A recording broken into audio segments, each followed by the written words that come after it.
اللہم صلی علی رسولہ الکریم اما بعد۔ جو زمانہ اس وقت مبارک چل رہا ہے آپ حضرات جانتے ہیں، کمائی کرنے والے کمائی کر رہے ہیں اور جن کی قسمت میں محروم رہنا ہے وہ محروم ہے۔ محروم رہنے والے وہ ہیں اس مبارک زمانے میں جو اب بھی اللہ کے خوف سے گناہوں کو نہیں چھوڑتے، جو اپنی آخرت کے لیے کچھ نہیں کرتے، جو اپنی قبر اور اپنی موت سے بالکل غافل اور بے فکر ہیں، وہ ہیں محروم۔ اور وہ خود محروم ہوئے ہیں، کسی نے زبردستی انہیں محروم نہیں کیا۔ بہرحال یہ کام کا زمانہ ہے، اور رہ گئے ہیں تھوڑے سے دن، آدھے دن اور رہ گئے ہیں۔ دیکھیے کون کیا لے کر جاتا ہے کہ اور کچھ نہیں کر سکتے تو کم سے کم گناہوں سے بچ جا۔ یہ بھی بڑی کامیابی ہے بندے کی کہ وہ اپنے آپ کو گناہوں سے بچا لے۔ قرآن کریم میں اسی کے بارے میں فرمایا ہے کہ فمن زحزح عن النار وادخل الجنۃ فقد فاز۔ جو جہنم سے بچا، جہنم سے اس کو بچا لیا اللہ نے اور جنت میں اسے داخل کر دیا، فقد فاز، تو اسے ہی کامیابی حاصل ہو گئی، وہی کامیاب ہوا۔ یعنی یہ انسان کی پوری زندگی جو دنیا میں گزرتی ہے، اس کی ایک کامیابی تو ہم اپنے طور سے سمجھتے ہیں جو بالکل غلط ہے، اور ایک کامیابی بتائیے اللہ تعالیٰ نے قرآن کریم میں۔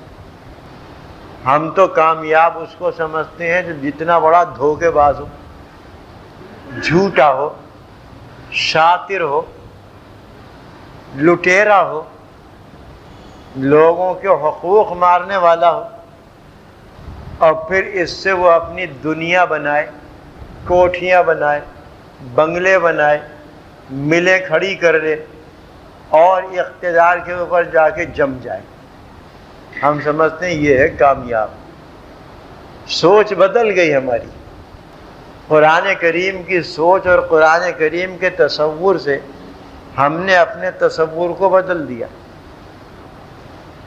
ہمارا نظریہ اب یہ ہے کہ جو دنیا میں شاندار زندگی، ٹھاٹھ والی زندگی گزارے وہ ہے کامیاب، چاہے وہ فرعون ہو، لیکن ہے کامیاب۔ اللہ کے نزدیک وہ زندگی کامیاب نہیں ہے، بلکہ وہ بے انتہا ناکام زندگی۔ کامیاب زندگی بتائی اللہ تعالیٰ نے اس کی کہ فمن زحزح عن النار، جس کو جہنم سے بچا لیا گیا، وادخل الجنہ، اور جنت میں داخل کر دیا گیا، فقد فاز، وہ کامیاب ہو گیا۔ جہنم سے بچا لیا گیا، اس کا وہی مطلب ہے کہ وہ گناہوں سے بچتا رہا، اللہ کی نافرمانیوں سے اور معصیت سے اپنے آپ کو محفوظ رکھتا رہا، تو جہنم سے بچ گیا۔ اس لیے کہ تمام گناہ اور تمام معاصی اور نافرمانیاں جہنم تک پہنچاتی ہیں۔ حدیث شریف میں آیا ہے جھوٹ کے سلسلے میں کہ ان الکذب یہدی الی الفجور والفجور یہدی الی النار، کہ جھوٹ جو ہے یہ انسان کو پہنچاتا ہے نافرمانی کی طرف، گناہوں کی طرف، اور گناہ جو ہے یہ پہنچاتا ہے جہنم کی طرف۔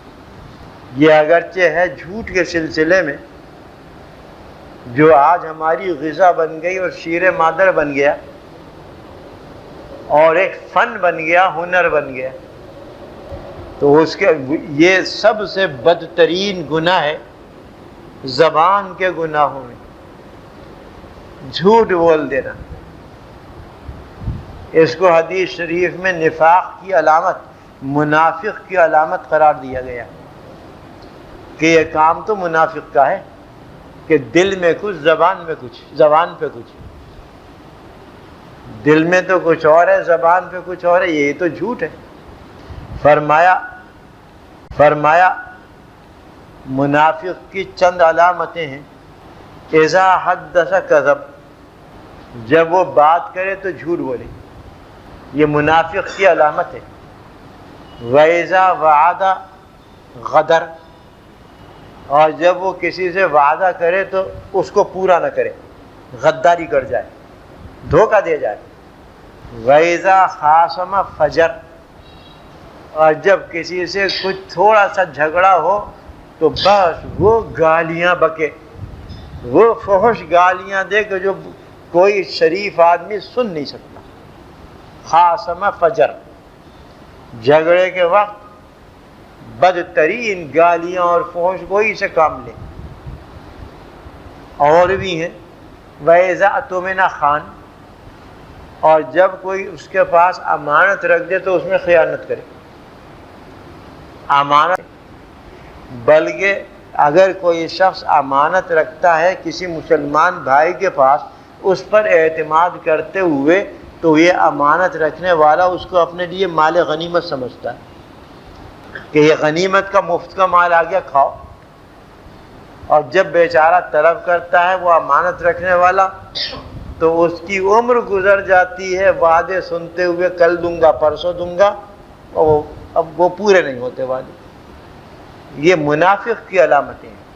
اور بھی علامتیں ہیں منافق کی، لیکن میں تو جھوٹ کے اوپر کہہ رہا تھا کہ آپ نے یہ فرمایا کہ جھوٹ راستہ دکھاتا ہے اور پہنچا دیتا ہے نافرمانی اور گناہ تک، اور گناہ پہنچا دیتا ہے جہنم تک. تو یہ گناہ جو ہوتے ہیں حضرت، ان کا یہ سیدھے جہنم کی طرف جاتے ہیں، اور نیکیاں جو ہوتی ہیں وہ سیدھی جنت ہوتی ہیں، وہ سیدھی جنت کی طرف جاتی ہیں، پہنچاتی ہیں. چنانچہ اسی کے مقابلے میں سچائی کے سلسلے میں آپ نے فرمایا کہ ان الصدق یہدی الی البر والبر یہدی الی الجنہ، کہ سچائی جو ہے یہ نیکی کا راستہ دکھاتی ہے، یہ نیکی کا کام ہے. اور ہر نیکی کے بارے میں فرمایا وہ جنت کا راستہ دکھاتی ہے، جنت میں پہنچا دیتی ہے. تو بتایا فمن زحزح عن النار وادخل الجنہ، جو جہنم سے بچ گیا اور جنت میں داخل ہو گیا وہ کامیاب ہے. جہنم سے بچنے کا طریقہ ہے گناہوں سے بچنا، جنت میں جانے کا راستہ ہے نیکی اختیار کرنا اور عبادت اور اطاعت و فرما برداری کرنا. یہ نیکی کا راستہ ہے، یہ سیدھا جنت کی طرف جائے گا. اب حاصل یہ نکلا کہ اس دنیا میں اس مومن کی زندگی کامیاب ہے جو گناہوں سے اپنے آپ کو بچا لے اور نیکیاں کرتا رہے، اللہ کے احکام پر عمل کرتا رہے، اطاعت و فرما برداری میں لگا رہے. اس کی زندگی کامیاب.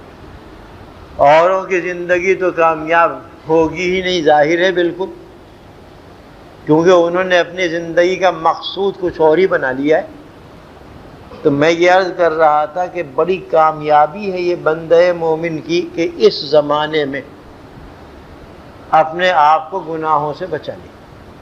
اور یہ سمجھ لیجئے کہ جو بندہ اپنے آپ کو گناہ فکر رکھتا ہے اللہ تعالیٰ اسے نیکیوں کی توفیق بھی عطا فرما دیتا ہے، اور جو اپنے آپ کو گناہوں سے بچانے کی فکر نہیں رکھتا اللہ تعالیٰ توفیق بھی نہیں دیتے نیکیوں کی توفیق اس کو نہیں دی جاتی.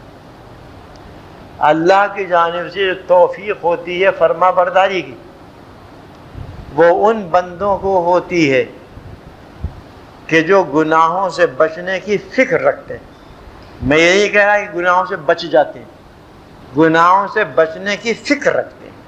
فکر رکھنے کا مطلب یہ ہے کہ بچتے ہیں، کوشش کرتے ہیں، لیکن پھر بھی اگر ہو جائے تو اللہ کے سامنے گڑ گڑا کر توبہ کر لیتے ہیں، معاف کرا لیتے ہیں. یہ بھی گناہوں سے بچ جانا ہے. تو اس زمانے میں جو گناہوں سے بچ گیا اس کے لیے بڑی کامیابی ہے، اور جب وہ گناہوں سے بچے گا تو اللہ اس کو توفیق ہو جائے گی نیک کام کرنے کی۔ یہ عجیب و غریب سلسلہ ہے کہ گناہوں سے بچنا ایک نیکی ہے، بہت بڑی نیکی، اگرچہ فریضہ بھی ہے اپنا، لیکن ساتھ ہی ساتھ اس پر اجر بھی ملتا ہے۔ ایک حدیث شریف میں آیا کہ جو شخص گناہوں سے بچے، بدکاری سے بچے اور نکاح کر لے تو اس پر اجر ملتا ہے۔ لوگوں نے کہا کہ ہم اس ضرورت کو پورا کرتے ہیں، اجر ملتا ہے؟ فرمایا ہاں، اگر یہ ضرورت تم حرام جگہ میں پوری کرتے تو گناہ ملتا ہے یا نہیں ملتا؟ کہا کہ ہاں ملتا۔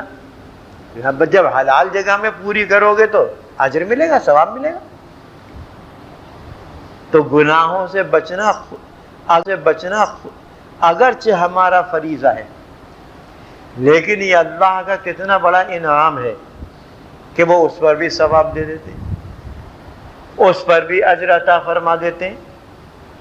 یہ اتنا بڑا انعام ہے، اور جب اس پر اجر مل گیا تو ایسا ربط ہے نیکیوں میں کہ ایک نیکی انسان کرتا ہے، وہ دوسری نیکی کو کھینچ کر لاتی ہے، پھر اسے کر لیتا ہے، وہ تیسری کو کھینچ کر لاتی ہے، وہ بھی کر لیتا ہے تو چوتھی کو کھینچ کر لاتی ہے، وہ ایک سلسلہ چل پڑتا ہے۔ جیسے گناہ، ایک گناہ آدمی کرے بے فکری کے ساتھ، آزادی کے ساتھ، وہ دوسرے گناہ کو کھینچ کے لائے گا،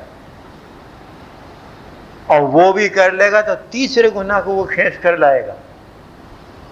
اس طریقے سے یہ گناہ دوسری نیکیوں کو کھینچتی ہیں۔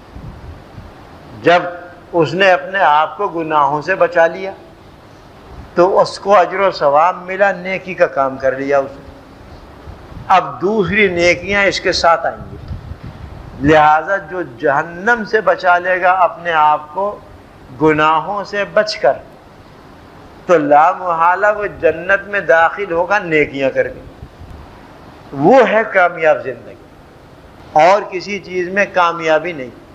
بہرحال وقت یہ ہے، گزر رہا ہے، زندگی کی کامیابی آپ کو میں نے بتا دی کہ کس کے اندر ہے۔ قرآن کریم نے یہ فیصلہ کیا ہے کہ کامیاب زندگی اس مومن کی ہے۔ اسی وجہ سے حضور اکرم صلی اللہ علیہ وسلم نے ایک حدیث میں ارشاد فرمایا کہ بعض ایسے مومن بندے ہیں اور ہوں گے کہ ظاہری شکل و صورت سے بہت خستہ حال، شکستہ بال۔ فرمایا کہ رب اشعث اغبر، بعض ایسے بندے ہوں گے کہ سر میں تیل لگانے کو نہیں، بال الجھے ہوئے، قدم چھپانے کے لیے جوتے نہیں، گرد آلود ہیں قدم، اور بوسیدہ چادروں میں اپنے بدن کو چھپائے ہوئے، لیکن گناہوں سے بچاتا ہے اپنے آپ کو اور اپنے رب کی عبادت کرتا ہے۔ تو فرمایا کہ اس کا وہ مرتبہ ہوگا، اللہ کے یہاں وہ مرتبہ ہے کہ اگر یہ کسی بات پر قسم کھا لے کہ خدا کی قسم ایسا ہوگا، تو اللہ تعالیٰ اس کی قسم کو پورا کر دیں گے۔ یہ ہے کامیاب زندگی۔ تو حضرت زندگی کامیابی تلاش کرو، یہ زمانہ ہے اس کامیاب زندگی کو حاصل کرنے کا۔ تو یہ زمانہ ہے قصدن، یہ زمانہ ہے کامیاب زندگی حاصل کرنے کا۔ آنے والا ہے یوم عرفہ 9 تاریخ۔ اللہ تعالی ہمیں بھی توفیق دے، آپ کو بھی توفیق دے کہ اس تاریخ کو ہم اللہ کے راضی رکھنے کے لیے، اس کی خوشنودی حاصل کرنے کے لیے روزہ رکھیں۔ باقی جو فوائد ہیں وہ خود بخود حاصل ہو جائیں گے،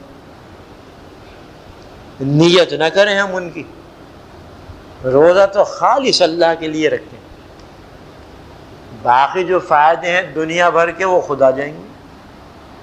کیوں ہم اپنے آپ کو اپنے روزے کو بگاڑیں؟ دنیا کی نیت کر کے. رات آتی ہے، یہ 10ویں رات ہے، عجیب و غریب رات ہے. آپ کو اس کی ایک خصوصیت بتا دیتا ہوں بس. اسلامی تاریخ اور جنتری کے اعتبار سے رات پہلے آتی ہے پھر دن آتا ہے، اور قمری حساب ایسا ہی. لیکن یہ رات جو ہے یوم عرفہ کے بعد 10ویں رات، یہ رات آنے والے دن کی نہیں ہے. یہ یعنی عید کے دن کی رات نہیں ہے، یہ رات ہے اسی یوم عرفہ کی جو گزرا،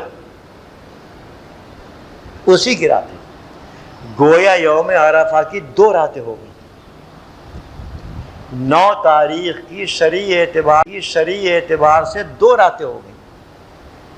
ایک تو وہ رات جو 8 تاریخ گزرنے کے بعد آئی، اور پھر 9واں دن شروع ہو گیا، وہ 9ویں تاریخ کی رات ہے. اور ایک وہ رات جو 9ویں تاریخ گزرنے کے بعد آئی صبح صادق تک، وہ رات بھی 9ویں تاریخ کی رات ہے. 10ویں تاریخ یعنی عید کا دن جو ہے اسلامی اعتبار سے وہ رات سے خالی ہے، اس کے لیے کوئی رات نہیں ہے. آپ کو شاید معلوم ہو، سنا ہو آپ نے کسی سے. اور اسی کے اوپر حج کے بہت سے مسائل آتے ہیں، حجاج جانتے ہیں اسے. یہ خصوصیت ہے اس کی. جب اس کی 2 راتیں ہو گئیں تو اب سمجھ میں آ گئی وہ بات جو میں نے پچھلے مجلس میں کہی تھی کہ جو یوم عرفہ کا روزہ رکھے 2 سال کے گناہ معاف، گزرے ہوئے سال کے بھی، آنے والے سال کے. پچھلی مجلس میں یہ بات کہی تھی میں نے. بات سمجھ میں آ گئی. معقول بات ہے. اس دن کی 2 راتیں ہیں، خصوصیت کے ساتھ 2 راتیں ہیں اس کی، اور کسی کی نہیں. لہذا اس کا ثواب بھی ایسا ہی ہوگا کہ 2 سال کے گناہ معاف ہو گئے، پچھلے سال کے بھی. وہ تو اثر ہوا اس رات کا جو اس دن سے پہلے تھی، اور اگلے سال کی بھی. یہ خاصیت ہی اس رات کی جو بعد میں ہے. کتنی عجیب معقول بات ہے. ایسا پورے سال میں کوئی دن نہیں ہے کہ جس کے لیے اللہ نے 2 راتیں رکھی.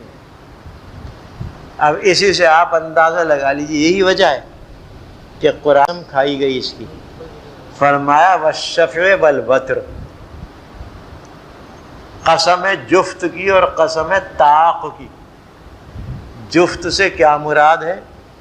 حدیث شریف میں آپ نے فرمایا کہ جفت سے مراد ہے 10ویں تاریخ، ذی الحجہ کی 10ویں تاریخ، جو ہمارے یہاں عید کا دن ہے. اور طاق سے مراد کیا ہے؟ آپ نے فرمایا طاق سے مراد ہے 9ویں تاریخ، جس کو یوم عرفہ کہتے ہیں. تو یوم عرفہ کی قسم کھائی اللہ نے اس کی فضیلت کی وجہ سے. اس لیے صاحب اللہ تعالی ہمیں توفیق اور طاقت عطا فرمائے اس دن میں روزہ رکھنے کی، اور اس سے پہلی جو رات ہے اس میں عبادت کرنے کی، اور بعد میں جو رات آ رہی ہے اس میں عبادت کرنے کی. یہ رات جو 9 تاریخ گزرنے کے بعد آئے گی، جسے ہم اپنے طور پر عید کی رات کہتے ہیں، یہ عید کی رات بڑی خصوصیت رکھتی ہے. یہ ایسی خصوصیت رکھتی ہے کہ حدیث شریف میں آیا ہے کہ اس میں جو شخص شب بیداری کرے، عبادت کرے، اللہ کی عبادت کرے اور دعائیں مانگے تو اللہ تعالیٰ اس کی دعا قبول فرماتے ہیں. یہ رات وہ ہے جس میں دعائیں قبول ہوتی ہیں. ہم ہیں کہ اپنے ادھر ادھر مارے پھرتے ہیں. اللہ تعالیٰ ہمیں ہدایت دے.